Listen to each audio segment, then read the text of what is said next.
윤석열의 친일 행보는 이게 정말 대한민국 대통령이 맞나 싶을 정도였습니다. 아니나 다를까 더 굴욕적인 사고가 터졌습니다. 이제는 일본의 자위대가 한반도와 인근 해역까지 들어오게 될 수 있게 됐다는 의혹이 제기되면서 탄핵의 때가 가까워졌다는 말이 나옵니다. 오늘도 구독, 좋아요와 함께 정치사수 시작해보겠습니다. 박민 KBS 사장은 28일 광복절에 KBS에서 일본 국가인 기미가요가 연주되는 오페라 나비부인이 방영된 것과 관련해 국회에서 공개 사과했습니다. 국회 과학기술정보방송통신위원회는 이날 전체회의를 열고 KBS와 EBS의 2023년 회계연도 결산 심사를 진행했는데요. 더불어민주당 소속 최민희 과방위원장은 박 사장에게 기미가요가 다른 날도 아니고 광복절 국민의 방송 KBS에서 전파를 탄 데 대해 이 자리에서 국민들께 사과해라고 했습니다. 이에 박 사장은 이유야 어쨌든 광복절 아침에 기미가요가 연주되고 기모노 입은 여성이 등장하는 오페라를 편성한 것은 불찰이라며 다시 한번 사과드린다고 말했습니다. 박 사장은 다만 친일하기 위해서 광복절에 의도적으로 그런 방송을 편성하지는 않았다며 기미가요가 어떻게 사용됐는지 그 내용의 전체적인 작품의 주제나 말하고자 하는 게 뭔지를 보면 그걸 틀어서 친일하겠다고 하면 미친 X라고 변명했습니다. 앞서 지난 15일 KBS는 오전 12시 지난 6월 서초 예술의전당에서 공연된 오페라 나비부인의 녹화본을 방송했습니다. 나비부인은 1904년 초연된 극으로 개항기의 일본의 나가사키를 배경으로 펼쳐지면서 1막에서 일본 국가 기미가요가 연주됩니다. 여야 의원들은 이날 KBS의 나비부인 방영을 비판하면서도 그 원인을 두고선 엇갈린 의견을 보였습니다. 여당 의원들은 제작진의 실수였다는 점을 부각했지만 야당은 KBS가 친일 매국 방송이 된 것이라며 거세게 비판했습니다.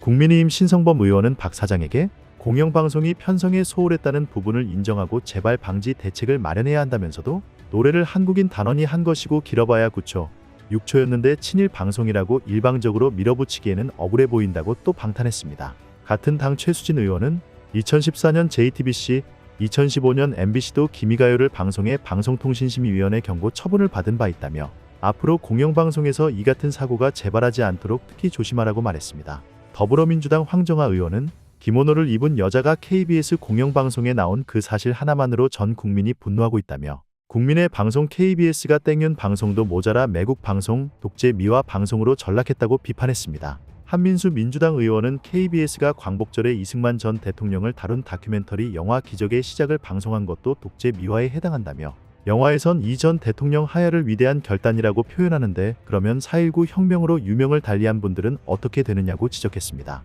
진짜 심각한 문제는 또 있습니다. 한일 상호군수지원협정 ACSA에 대해 국방부 차관이 긍정적인 입장을 내놓으면서 윤석열 정부가 사실상 한일 간 동맹을 추진하려는 것 아니냐는 관측이 나오고 있습니다.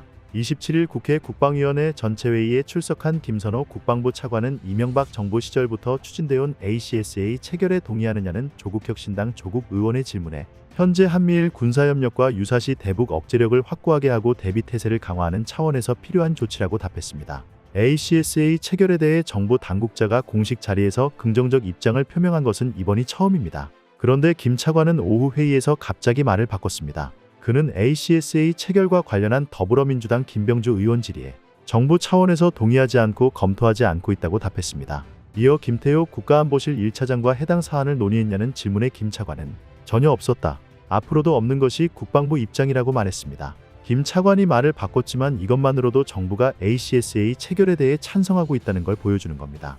ACSA는 유사시 탄약 등을 포함한 군수 물자를 상호 지원한다는 내용을 골자로 하고 있어 협정 체결이 곧 동맹과 다름없는 수준의 군사 협력이라는 평가를 받습니다. 김 차관의 이 같은 발언과 관련해 참여연대 평화군축센터는 28일 성명에서 군수지원은 곧 군사동맹을 의미한다. 일본 자위대가 한반도 문제에 개입할지도 모른다는 우려는 현실화될 가능성이 커졌고 한미일 군사협력을 가속화하고 있는 윤석열 정부의 다음 수순이 한일 상호군수지원협정 체결이라는 사실이 더욱 명확해졌다고 말했습니다. 센터는 이는 일본 자위대의 한반도와 아시아 진출을 우리가 군사적으로 직접 지원한다는 뜻이라며 한국이 과거사에 대한 반성 없이 재무장과 군사 대국화를 추진하는 일본 정부를 지지한다는 사실을 공식화하는 것이며 한반도 유사시 일본 군사력이 개입할 수 있는 길을 열어주는 것이라고 해석했습니다. 센터는 ACSA는 2012년 이명박 정부 당시 밀실에서 추진하다 반대 여론에 부딪혀 무산되었던 바로 그 문제의 협정이며 이러한 문제 협정을 추진해온 당사자가 바로 김태효 국가안보실 1차장이라고 주장했습니다.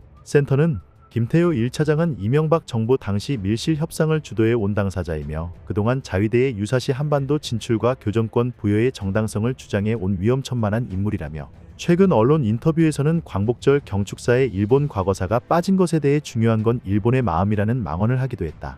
자격 없는 자가 대통령실의 외교 안보 정책을 장악하고 있다고 지적했습니다. 실제 김태효 1차장은 지소미아뿐만 아니라 ACSA 체결을 주장해왔던 인물입니다. 그는 문재인 정부는 작년에 체결한 한일 정보보호협정 지소미아로 양국이 북한에 관한 군사 정보를 공유하는 차원을 넘어 7년간 보류돼 온 한일 상호군수지원협정 ACSA를 조속히 체결해야 한다고 주문하기도 했습니다. 센터는 북한 핵미사일 위협을 핑계로 한 한일 군사협력 강화는 미국 주도의 대중 테러 전략에 편승하는 것으로 북한의 위협을 해결하기는커녕 한반도 문제의 평화적 해결을 어렵게 만들 것이다. 또한 한미일 북중러 대결 구도를 심화하여 영내 군사적 긴장을 더욱 고조시킬 뿐이라며 한일 ACSA 체결 시도를 즉각 중단하라고 촉구했습니다. 대통령실의 태도는 가관입니다.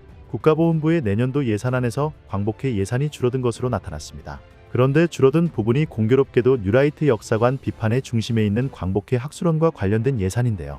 누가 봐도 보복성 조치 아니겠습니까? 지난 10일 광복회 학술원이 주최한 청년 헤리티지 아카데미 특별 강연에 나선 이종찬 광복회장이 건국절 논란 등을 비판하며 대통령실에 밀정이 있다고 주장합니다. 이 행사를 주관한 광복회 학술원은 올바른 역사관 교육 등을 목적으로 지난 6월 설립됐습니다. 국가보훈부가 예산 6억 원을 지원했습니다.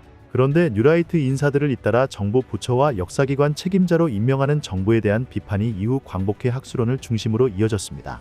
내년도 보훈부 예산안에서는 학술원 사업 지원 예산 6억 원이 전액 삭감됐습니다.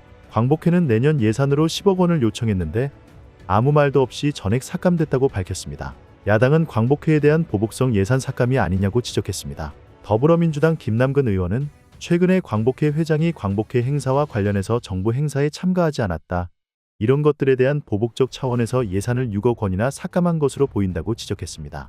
보훈부는 학술원 사업은 올해 신규 편성돼 예산을 계속 지원할지 여부는 국회 결산과 평가 이후 판단해야 한다며 문제가 없다는 입장입니다. 강정혜 국가보훈부 장관은 사업 성과에 대한 평가가 아직 이루어지지 않아서 올해 사업 성과를 보고 계속 보조금으로 예산 편성을 할지 여부를 검토할 예정이라고 했습니다. 예산안에서조차 관련 예산 항목이 사라지면서 올해 처음 시작된 학술원 사업은 내년엔 중단될 위기에 처했습니다.